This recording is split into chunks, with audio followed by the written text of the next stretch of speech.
কোন কবিতা কোন ছন্দে, এই শিরোনামে আমাদের মাঝে মাঝে পরীক্ষা এমসিকিউ আসে। আমরা যদি কবিতাগুলোকে ছন্দে ছন্দে যদি মনে রাখতে পারি, অর্থাৎ কোন একটি ক্লুর মাধ্যমে যদি আমরা মনে রাখতে পারি যে আসলে কোন কবিতা কোন ছন্দে রচিত, তাহলে কিন্তু আমাদের এই অংশটা খুব আনন্দের সাথে আমরা কিন্তু খুব সহজে শিখে ফেলতে পারি। কোন কবিতা কোন ছন্দে, এই শিরোনামে প্রথমে আমরা অক্ষরবৃত্ত ছন্দে যে কবিতাগুলো রচিত তাকে আমরা একটি স্লাইডে নিয়ে এসেছি।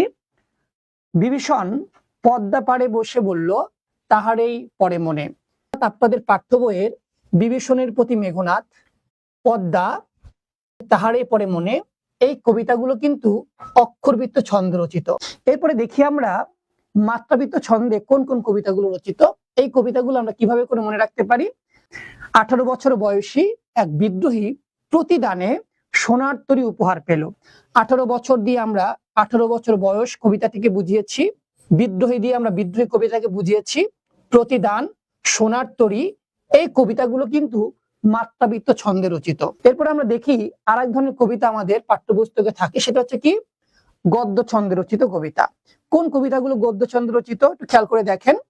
সুচেতনা ফেব্রুয়ারিতে নুরুল দিন নামে এক কিংবদন্তির ছবি দেখতে পেল। একটু খেয়াল করে দেখুন, সুচেতনা এটি একটি কবিতা।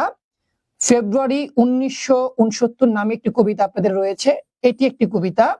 নুরুল দিন দিয়ে নুরুল দিনের কথা মনে পড়ে যায়, এবং কিংবদন্তি দিয়ে আমি কিংবদন্তির কথা বলছি নামে একটি কবিতা আপনাদের রয়েছে পাঠ্য বইয়ে, এটিকে, এবং ছবি নামে একটি কবিতা রয়েছে। এই কবিতাগুলো মূলত গদ্যে ছন্দে রচিত।